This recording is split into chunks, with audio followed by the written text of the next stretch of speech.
CBSE class 10th के history book से आज हम लोग फर्स्ट चैप्टर कर रहे हैं।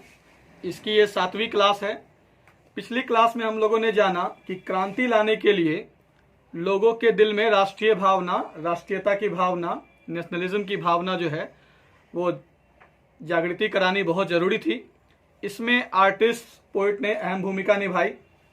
आज जो हम लोग टॉपिक करने जा रहे हैं, hunger, hardship and popular revolt, इस टॉपिक के अंतर्गत आप जानोगे कि कुछ तो नेशनलिज्म की फीलिंग जो है वो आर्टिस्ट और पोइट ने लोगों के दिल दिमाग में प्रकट करने की कोशिश करी, और अब जो है वो मजबूरी जैसे कि भूख, हार्डशिप बोले तो कठिनाई, इन सब के वजह से जो है वो पॉपुलर रिवोल्ट हुई।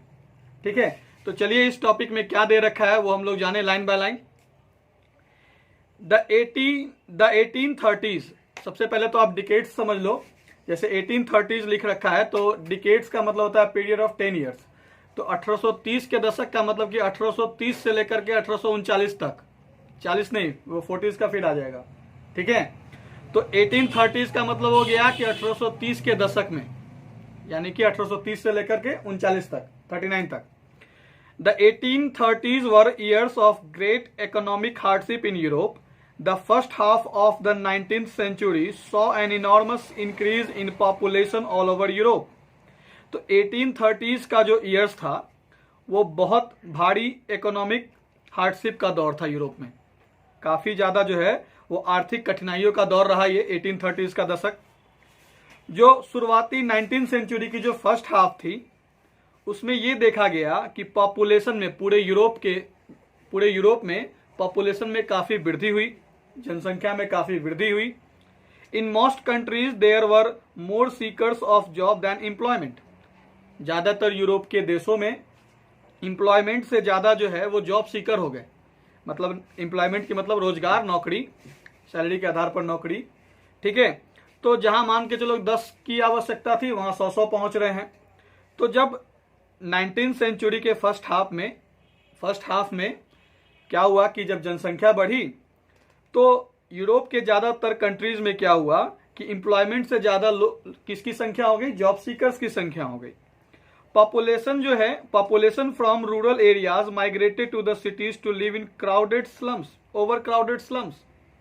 तो जो रूरल एरियाज की जो पॉपुलेशन थी, ग्रामीण जीवन में जो ग्रामीण की जो जनसंख्या थी वो इनकी संख्या भी बढ़ी, और ये लोग जो है वो ग्रामीण लोगों में, गांव के एरिया में जो बढ़े हुए लोग थे, जनसंख्या जिनकी बढ़ी, ये लोग जो है वो माइग्रेट होकर कहाँ आ गए? सिटीज में आ गए, शहरों में आ गए, जो ऑलरेडी पहले से ओवर क्राउडेड थी।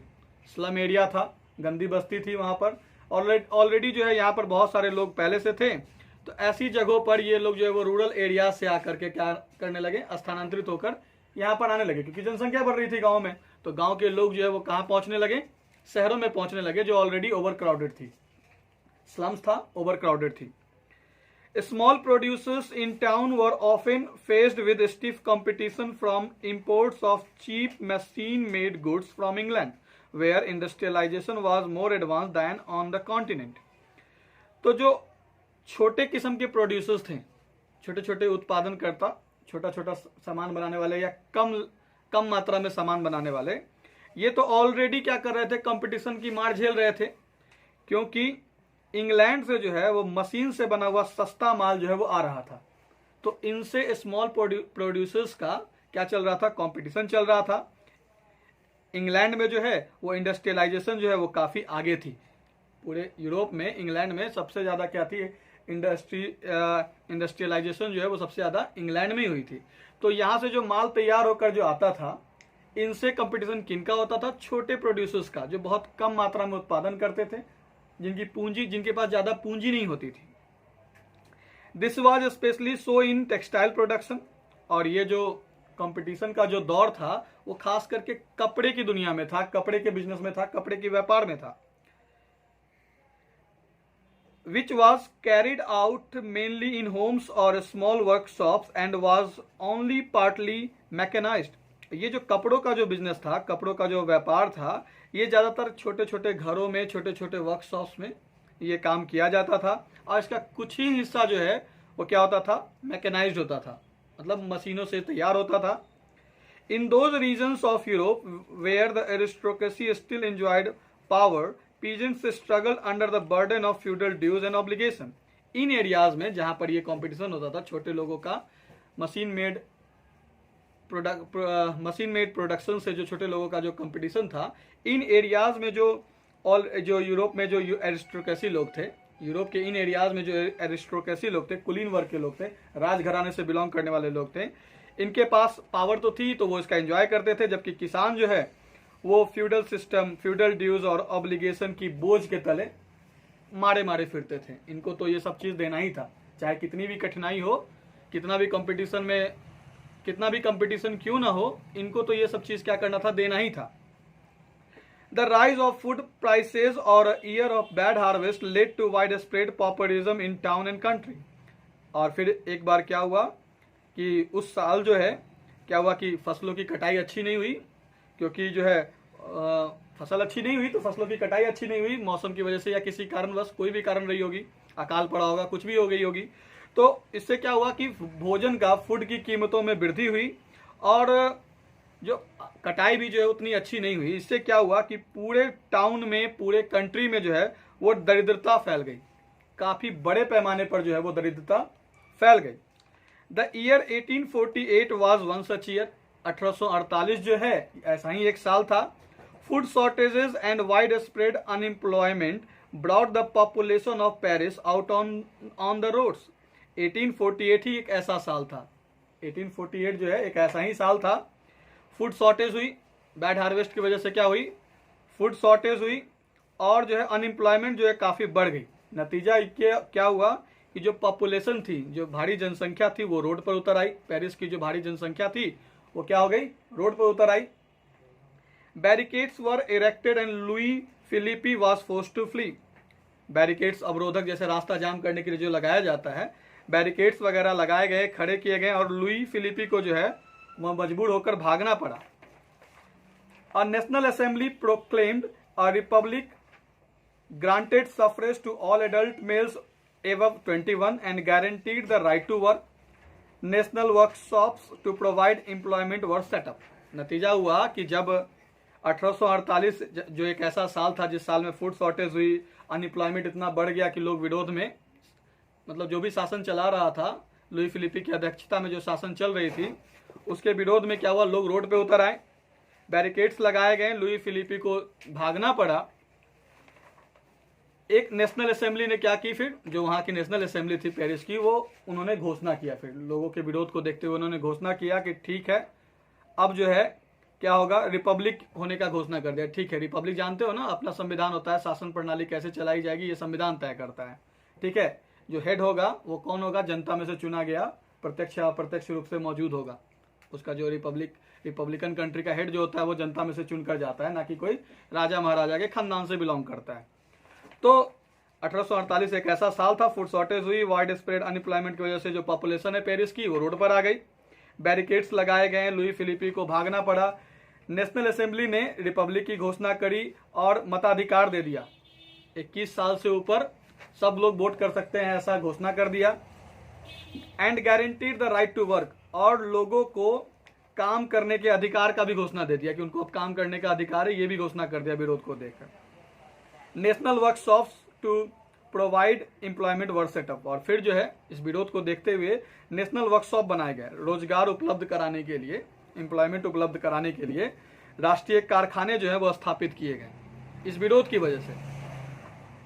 अर्लियर इन 1845, ये 3 साल फिर पहले, चलो ये तो हुआ कि 1848 में इतना भारी विरोध हुआ कि नेशनल असेंबली को ये सब करना पड़ा, रिपब्लिक घोषित करना पड़ा। 21 से ऊपर जो है वो सारे मेल्स को, फीमेल को नहीं याद रखना, मेल्स को जो है वो क्या करना पड़ा, मताधिकार देना पड़ा कि आपको वोट देने का अधिकार है, काम करने का अधिकार है। नेशनल वर्कशॉप्स लगाए गए ताकि एम्प्लॉयमेंट को दूर करने के लिए, नेशनल जो है रोजगार उपलब्ध कराने के लिए जो है वो नेशनल वर्कशॉप्स जो है वो स्थापित किए गए। अर्लियर इन 1845 में भी क्या हुआ था, विद्रोह हुआ था। क्या हुआ था, 1845 की घटना क्या है ये समझ लो। Earlier in 1845 weavers in Silesia had led a revolt against contractors who supplied them raw materials and gave them orders for finished textiles but drastically reduced their payments. इसके पहले 1845 में जो विद्रोह हुआ था वो कैसा हुआ था कि वीवर्स कहते हैं बुनकर को, कपड़े बुनने का जो काम करते हैं, हैंडमेड जो बुनते हैं। तो वीवर्स जो थे सिलेसिया के, उन्होंने जो है वो कॉन्ट्रैक्टर के अगेंस्ट, कॉन्ट्रैक्टर जो ठेका देने का काम करते हैं, उनके खिलाफ इन्होंने आंदोलन छेड़ दिया। ये कॉन्ट्रैक्टर्स जो हैं इनको रॉ मटेरियल प्रोवाइड कराते थे, किसी सामान को बनाने के लिए जो कच्ची सामग्री होती है वो क्या करते थे, उपलब्ध कराते थे, और फिनिश्ड जो गुड्स होता था वो उनसे खरीदते थे। ठीक है, लेकिन 1845 में क्या हुआ कि इन्होंने क्या किया, जो काम चलता था चल रहा था, लेकिन 1845 में क्या किया, जो इनसे बना हुआ माल, तैयार माल जो खरीदते थे, उसकी कीमत इन्होंने बहुत ज्यादा ही ड्रास्टिकली, बहुत ज्यादा ही क्या कर दी, कम कर दी। The journalist Wilhelm Wolff describe the events in a Silesian village as follows.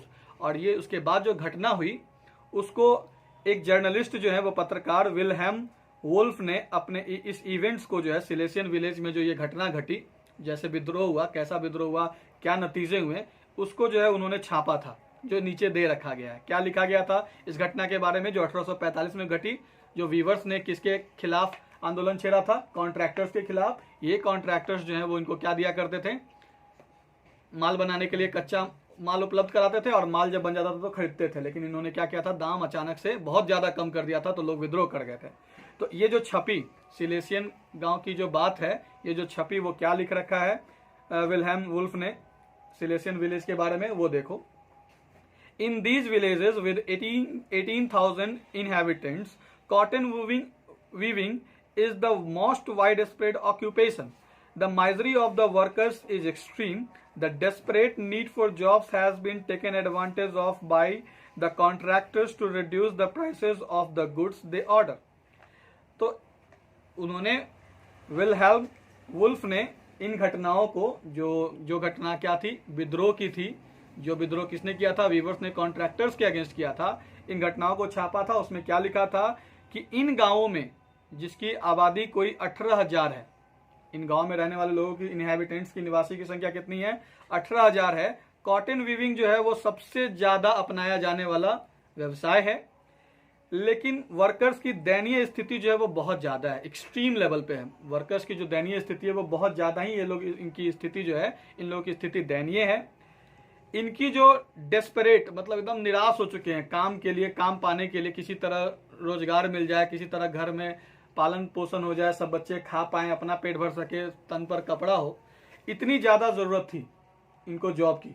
ठीक है, तो ये जो डेस्परेट नीड फॉर जॉब्स, मतलब जॉब के लिए हाय हाय करने वाली जो नौबत थी, क्योंकि इनके पास पैसे नहीं थे या जो भी कारण रहा होगा, तो ये जो डेस्परेट नीड फॉर जॉब्स थी, इसका एडवांटेज किसके द्वारा लिया जाता था, कॉन्ट्रैक्टर्स के द्वारा लिया जाता था। और इनके द्वारा जो माल तैयार किया जाता था, ये कॉन्ट्रैक्टर्स लोग जो है इन वीवर्स को बड़ा कम पैसा देकर खरीदा करते थे।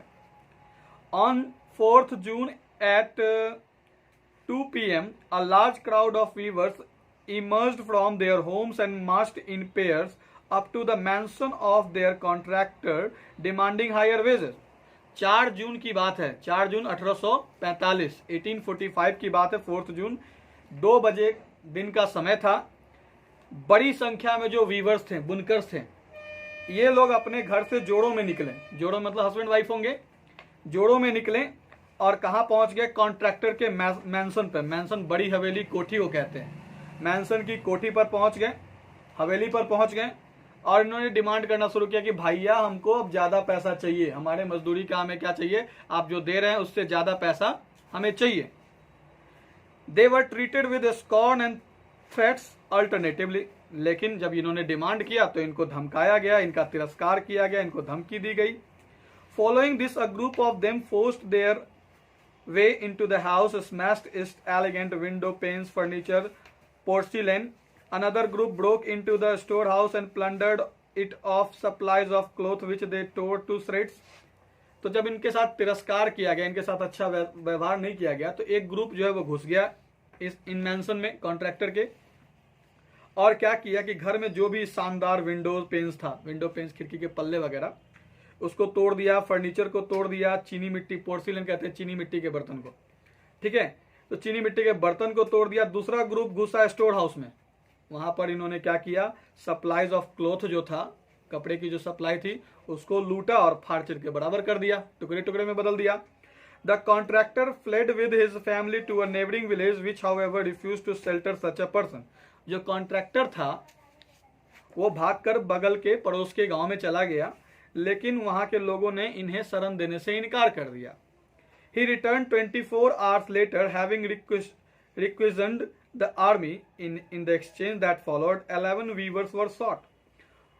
तो कॉन्ट्रैक्टर भागकर बगल के पड़ोस के गांव में चला गया, और लेकिन वहां पर भी इसे शरण नहीं मिली, किसी ने घर नहीं दिया। उसके बाद क्या हुआ कि वो 24 घंटा के बाद लौटा, जो आर्मी के साथ, जिसकी आवश्यकता थी अपनी जान बचाने के लिए उसको, वो आर्मी के साथ लौटा, और फिर टकराव हुआ किन लोगों के बीच में, वीवर्स के बीच में और आर्मी के बीच में टकराव हुआ। 11 वीवर्स को जो है वो गोली मार दी गई। 11 वीवर्स को जो है वो क्या कर दी गई, गोली मार दी गई। आई बात समझ में। तो ये घटना घटी हंगर, हार्डशिप और पॉपुलर रिवोल्ट में। इस टॉपिक में आपने ये जाना कि किस तरीके से वीवर ने लोगों ने विरोध किया 1845 में, और इनके विरोध को कुचला गया। आर्मी की मदद लेकर के कॉन्ट्रैक्टर ने कुचलवा दिया। 11 वीवर्स को की क्या करा दी गई, गोली मारकर हत्या करा दी गई। ठीक है। और फिर हम लोगों ने इसी टॉपिक के अंतर्गत जाना कि फूड शॉर्टेज की वजह से और काफी ज्यादा जो अनएम्प्लॉयमेंट फैल गई थी, तो पेरिस में लोग इकट्ठा हुए, विद्रोह किया, है ना। और फिर सरकार ने बात मानी, नेशनल असेंबली ने रिपब्लिक घोषित किया। 21 साल से ऊपर को सबको क्या कर दिया, ये लाइन याद रखना, आगे चर्चा में है। इस विद्रोह के बाद क्या हुआ, रिपब्लिक घोषित किया गया। 21 से ऊपर सारे मेल्स को क्या किया गया, मत देने का अधिकार दिया गया। नेशनल वर्कशॉप जो है वो लगाए गए ताकि लोगों को रोजगार मिल सके। आई बात समझ में। तो हंगर, हार्डशिप और पॉपुलर रिवोल्ट के अंतर्गत हम लोगों ने यही जाना कि किस तरीके से जनसंख्या बढ़ी, गांव से लोग शहर में आए, जो ऑलरेडी ओवर क्राउडेड था, वहां पे कंपटीशन थी। कंपटीशन के बावजूद भी इन लोगों का भरण पोषण सही से नहीं हो रहा था, और इन्होंने विरोध किया। और विरोध किया तो फिर क्या क्या हुआ, 1848 में विरोध किया तो रिपब्लिक, 21 ईयर्स के बाद आप वोट दे सकते हो। और फिर जो है नेशनल वर्कशॉप्स लगाए गए। 1845 में जो विरोध हुआ था, वीवर्स लोगों ने किया था, उसको क्या कर दिया गया था, कुचल दिया गया था। तो आज की क्लास में फिलहाल इतना ही। आप लोग रिवाइज करो, कोई दिक्कत है तो बताओ।